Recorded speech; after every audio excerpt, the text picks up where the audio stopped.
My grandpa, a retired homicide detective, just told me about the only serial killer he ever pursued. As always, my grandpa and I read the comments on these posts together. He absolutely loves hearing what you all have to say. He loves your theories. He very much appreciates your well wishes.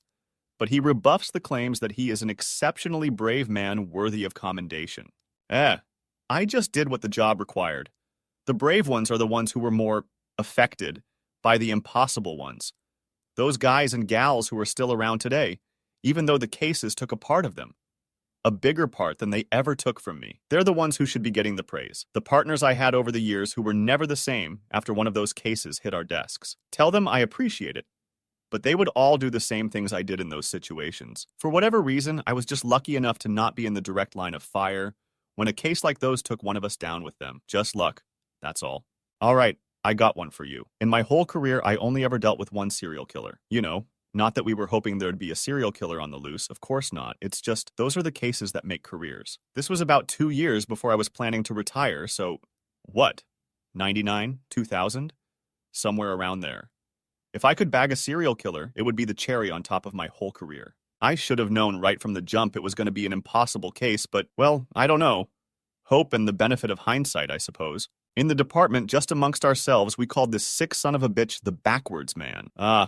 Hey now, we never claimed to be creative types. We called him that because we caught him on camera a few times. A bunch of times, actually. He'd approach his victims, but he'd walk up to them. Backwards. He'd stand with his back to them, and he'd talk to them. He always wore the same thing. A long black coat with a big hood pulled up over his head. Winter, summer, didn't matter. Always wore the same thing. Always walked backwards. Now, if you're walking down the street and you see someone walking backwards towards you, what are you gonna do? You're gonna get out of the way of the weird son of a bitch, right? Not with this guy. He'd walk up to these people and they'd stop. They'd talk to him, talk to the back of his head. After they'd talk for a bit, 20, 30 seconds, he'd take off in the opposite direction and they'd follow him. We tried following him on the cameras, and this is where it gets real weird. Downtown, you know, they have all kinds of cameras on the streets. There was one, middle of the day, he took someone. We got the footage from 6 different cameras. He walked up to this guy. Guy talked to the back of his head for a minute, and they started walking. Now, you're thinking that if he walks up to them backwards, then starts going in the other direction without turning around, he's just walking normally, right? Well, on all of the cameras, his back was to it. Camera was facing east on Juno, his back was to it. Camera was facing west on Juno, his back was to it, walking backwards. Camera was facing north on Water Street, his back was to the camera. Sounds like it doesn't make sense, right? If he was walking east on Juno and you're looking at him from the south, you'd be looking at him in a profile, right? No, sir. His back was to the camera, and he was walking sideways, crossing his feet one over the other. Didn't make a single shred of sense. All the cameras had the same timestamps. But we were watching this guy walk in distinctly different gates at the same time. Once they turned enough corners, they'd just disappear. We'd always check the nearby buildings, but there would never be any evidence of them having been there. We would eventually find the victims, but I'll get to that. Anyways, because of the whole camera thing, we obviously never saw his face, not once. Chased this guy for 2 years, interviewed, hundreds of folks who were in the areas this son of a bitch would take his victims. They all said the same things. I only saw his back was always to me.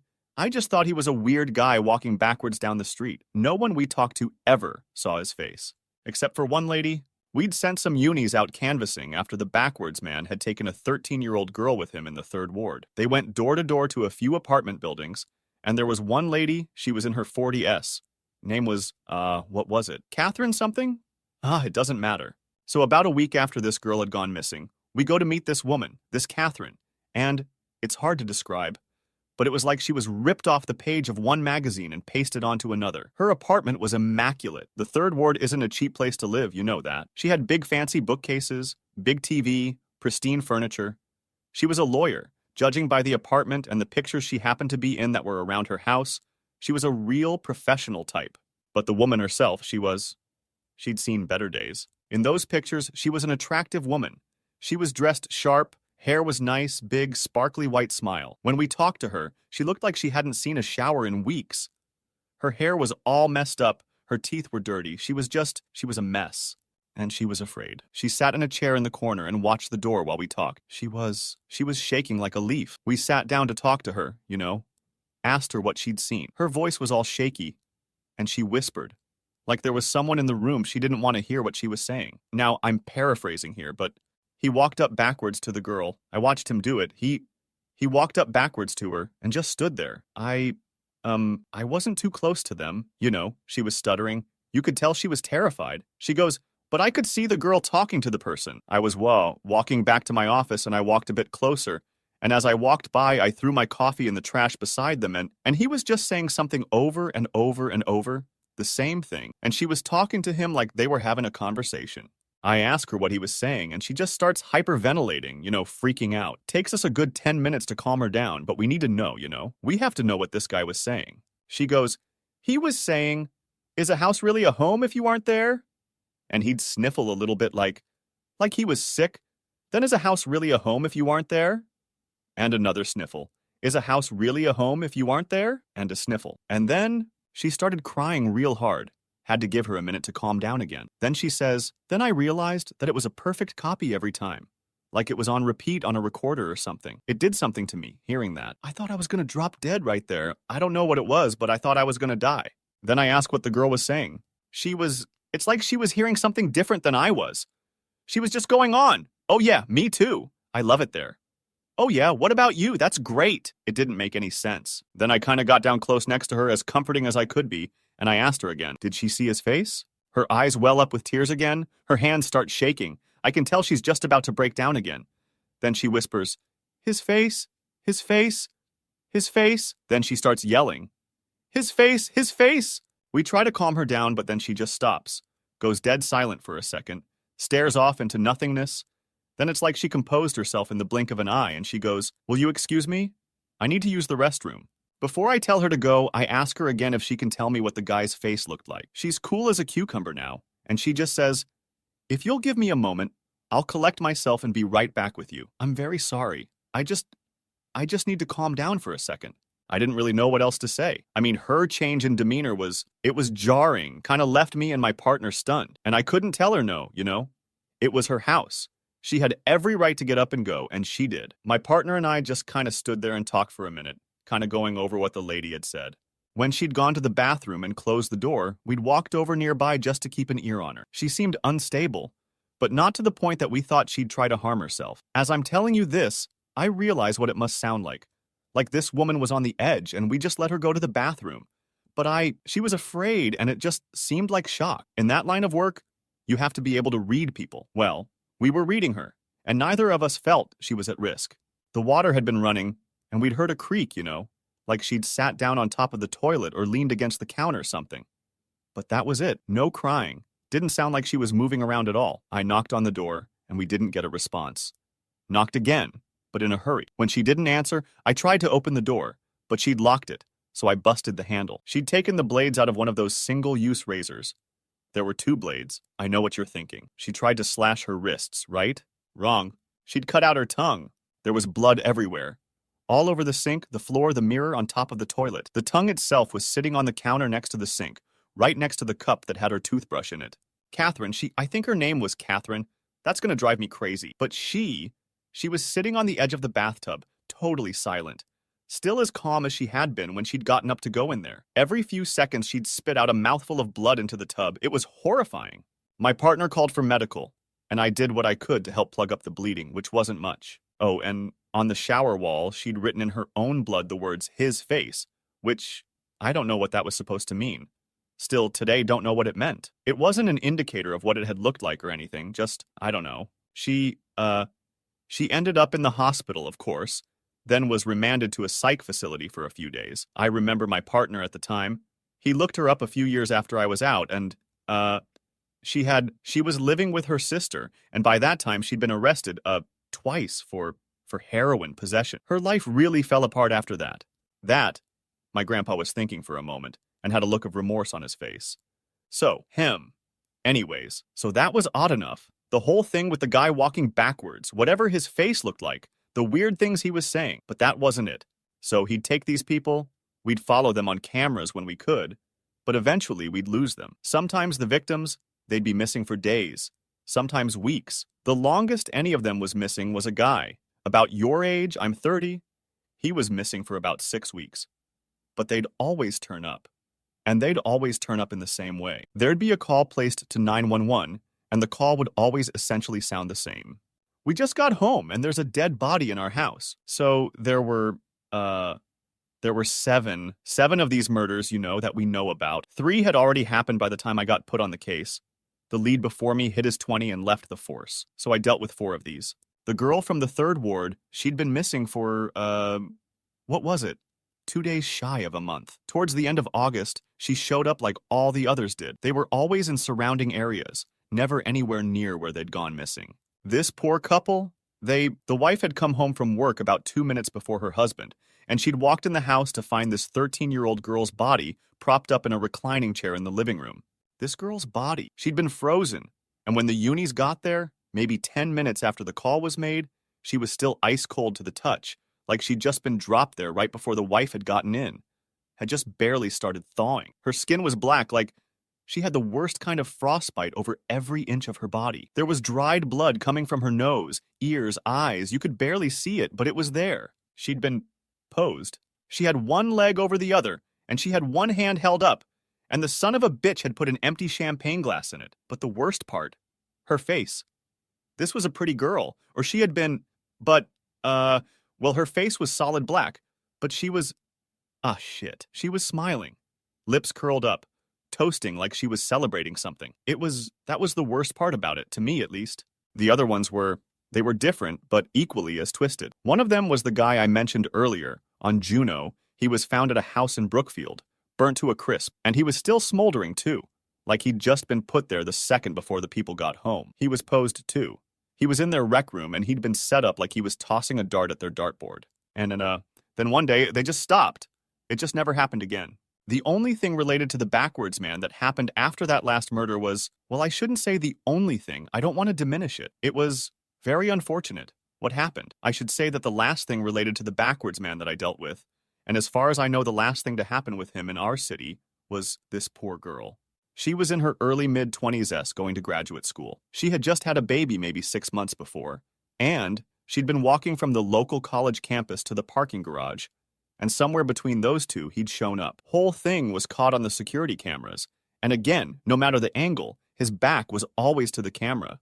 They talked for a minute, and this time, he turned around.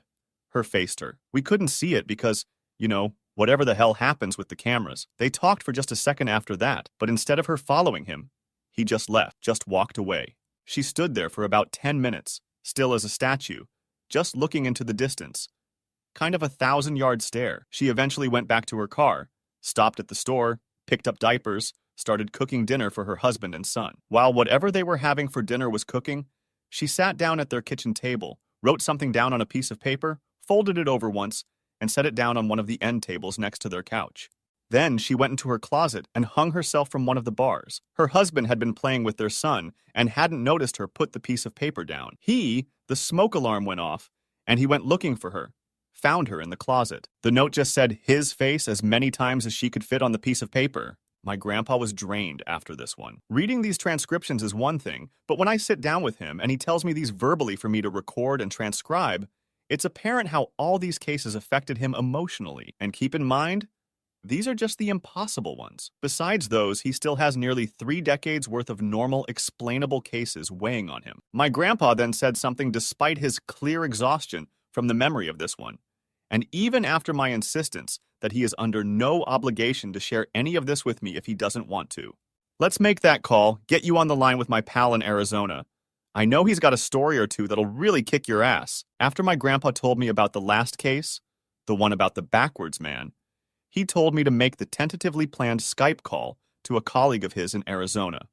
Connectivity issues on both sides didn't allow us to have the call when we'd initially planned, and schedules then got in the way after that. That said, we all eventually found the time, got the call connected, and my grandpa and I were soon talking to a detective in Arizona named Adam, a man my grandpa had met at a conference years prior. Little small talk was made. My grandpa quickly got to the point. I know we talked about it a little, about those cases. The kinds that don't make any sense, my grandpa said. Ah, yeah. What did you guys call them? The impossible cases? The impossible ones, that's right. That's right. Down here they're called the inconceivables. Like the movie, my grandpa joked. They laughed for a moment, during which time Adam said that they did indeed get the name from The Princess Bride, and then he went into one of his very own impossible cases. There's a lot of desert down here, A lot of long, empty roads with nothing but open land on either side. A few skinny trees here and there, some cacti, but no real structures or anything to speak of. I got called out to a crime scene in... shit. Had to be around 2002. It was right after 9/11s, I remember. Not that one has anything to do with the other. Anyhow, I drive out there and this is in the middle of nowhere. Like I had to drive 20 minutes off the road just to get to it. Middle of nowhere. It was the middle of the night when I got there. 2, 3 in the morning. So they had these big floodlights set up outside the tape. And the tape was set up way farther out than I initially would have thought necessary. Real wide around the focal point of why I'd been called out. But I'll get to that. There were a few little pathways that we could take to get to her, and I was led in by one of the officers. Standing there in the middle of this big-ass area was a woman, looked maybe about 30. She was standing mid-stride, like she was just walking through the desert, and 1 second she just, boom, died. Her foot was pointed up like she'd just taken a step, and then she'd just frozen. We had the techs out there trying to figure out exactly where she'd come from. That was one of the weirdest things, the footprints. So, leading up to where this woman was, there were no footprints. Ground didn't have any imprints whatsoever. Not in the slightest. Not leading up to where she was standing. It was like she'd just floated down right out of the sky. But around her, maybe 15 yards or so, there were these, I actually don't want to call them prints because they weren't, but these tracks? I don't know what to call them. They were like something had been shuffling around. Something big. I mean, they looked like they stepped lightly, but when they were pointed out to me, I could plainly see that they'd left depressions in the ground. But they weren't shaped or structured like footprints. They were these weird, these kind of collections, I guess you'd say, of spirals. Spirals, groups of 5 or 6 of them of different sizes and angles, where if you drew a line around them, it would look, I guess maybe like a rhombus. I remember there were 4 separate collections of these. So 25 different size spirals, some circular, some triangular, some square-shaped, 25 total. If you drew a line around the collections of rhombuses, rhombi? If you drew a line around those, it made almost a perfect rectangle. There's no real way to put it into words, and I know this is for the blog. Whatever Steve said you were doing with these. We took a short aside, during which time I told Adam about No Sleep, and how I felt it was the only place there was a real chance a lot of eyes could get on their tellings of what goes on in these impossible instances. Where was I? Okay, so it was the desert, it was cold, maybe 40 degrees, give or take, but parts of this girl's skin were frostbitten. If it would have been her whole body, I might have thought she'd been walking naked through the Arctic after getting out of a swimming pool filled with ice water. You know that dark purple, black color? But they're just these patches all over her. Big section of her thigh, tops of her knuckles, side of her neck, her shoulder blade. Like these spots of her had been dipped in sub-zero temperatures or something. But just those parts, I don't know. The tracks. That's what we were talking about before. So, like I said, they made a big circles about 15, maybe closer to 20 yards out from her. Each one of the rectangles, the ones with the 4 rhombuses in them, they must have been 12, 15 feet apiece, maybe 6 feet wide. Fucking huge, these things. I know you might be thinking, it sounds like someone drew them. But the text said that the depression pattern in the ground indicated that the symbols were most depressed on the ends, not so much in the middle, like someone stepping heel to toe. Obviously, someone could have done this on purpose, but why? They went in a circle around this woman, and they overlapped each other a whole lot, like someone was just doing laps. I suppose it's worth mentioning. We didn't realize all the spirals and the shapes and everything right away. It took a few days before the text put it together. I mean, the shapes were apparent right away, but I just mean the patterns and all that. When you first looked at it, it just looked like a bunch of nonsense scribbles with no rhyme or reason to it. Craziest thing about those tracks? Maybe 0.200 yards away. There was another big circle of them. Same circumference, but like they just made one circle, no laps. And the depression on that one was deep, like it had stomped down. About 200 yards after that one was another one. Depression even deeper. And that was it. They said it was like whatever had left it had dropped out of the sky and landed. Boom, then jumped. Boom, another one. And jumped again, and landed lightly on the last one. Then circled this woman. No idea what it could have been, obviously. Usually with the weird ones, some people speculate. Not with those, though. No one could come with any kind of explanation. Back to the girl. She didn't have any ID on her. No wallet, purse, nothing. She was wearing a tank top and shorts. How I said she was frostbitten? Well, her face wasn't at all. It was as dry as I've ever seen a face in my life. Her lips were cracked all to shit. Skin was sunburnt, flaky. That's why when the ME, medical examiner, told us her cause of death was drowning, We couldn't believe it. By all accounts, drowning should have been the last possible cause of death. But the ME said she would stake her whole career on it, that any subsequent analysis of the autopsy results by other MEs would yield the same results. And it wasn't a dry drowning. It was like she'd been held underwater until she died. Her stomach contents, I remember, there was water, of course. But there were also blades of grass. So initially we think maybe she was starving. Tried eating some grass, yeah? It was sod. Fake grass. There wasn't a whole lot of it in there, you know? She didn't have a whole front lawn in her stomach, but there was enough that you could cover maybe the bottom of a water bottle with the grass standing up. You know what I mean? Oh, even more fucked up? Get this. She'd put the time of death as being about 8 hours after I'd shown up in the desert. No kidding. She'd apparently been alive the whole time I was skulking around checking it all out. I'd been right up close to her, inches away, and I didn't see her chest moving. I didn't feel any breath coming out of her. Nothing. Didn't make a shred of sense. And that was just the time she recorded. She said there were multiple factors that contradicted one another. How I said she was standing. Rigor mortis had somehow set in instantly. Me said it was impossible, but that's what it was. But despite the rigor mortis being an indicator of TOD, her stomach contents made the ME think it hadn't been that long. Same with the fact that no insects had other little creepy crawlers were anywhere near her. But then there was the fact that a few of her organs were deteriorated, like she'd been dead for days. It was just, I still can't wrap my mind around it. All right, anyways, we had to find out who this woman was. We started looking at recent missing persons reports, far back as 6 months, didn't turn up anything. Checked with the surrounding states, nothing. Her fingerprints, well, that wasn't like anything I'd ever seen. She had 2 sets of fingerprints on each finger. That's a bad way to put that. On each finger, she had half of one fingerprint on the left and half of another fingerprint on the right. The lines just didn't connect like they should have. Again, it would be easier to show you what I mean, but you can't really show what I mean through the written word. But it was bizarre. We had a specialist come in, try to reconstruct the prints, but nothing came of it. Then about, maybe 3 months after she was found out there, a call was placed to 911. Word for word, a man's voice said, "The woman in the desert. Amber Lee." Then they hung up. The call was placed from a payphone outside a convenience store in Massachusetts, one that had been out of service for about 2 years. Never mind the fact that the phone didn't even work, but how the hell did someone dial 911 and get connected to dispatch across the country? We called over to Massachusetts State Police, sent them over the woman's picture, had them go through their databases, missing persons, all that. There was nothing about her there. There was a woman with the name Amber Lees that lived in a suburb outside of Cambridge, but she was alive and well. We never found out who Amber Lee was or how she wound up in the desert. And, you know, that's tragic. This woman, whoever she was, she might have had family, people who loved her. Even if not, she deserved better than what happened to her. But for as tragic as what happened to her is, it's not what fucks with me. What fucks with me is the fact that there's something out in the desert, something that even if we knew what it was and how to find it, I don't think we'd be even halfway equipped to deal with it. After he was done telling us the story, he offered to put us in touch with both his son, a current Arizona homicide detective, and a colleague out in Colorado who he knows has some crazy stories. So hopefully we'll hear from them soon. After we hung up, he called back about 2 minutes later. "Tell your friends on the blog that there's not much of a story to this one.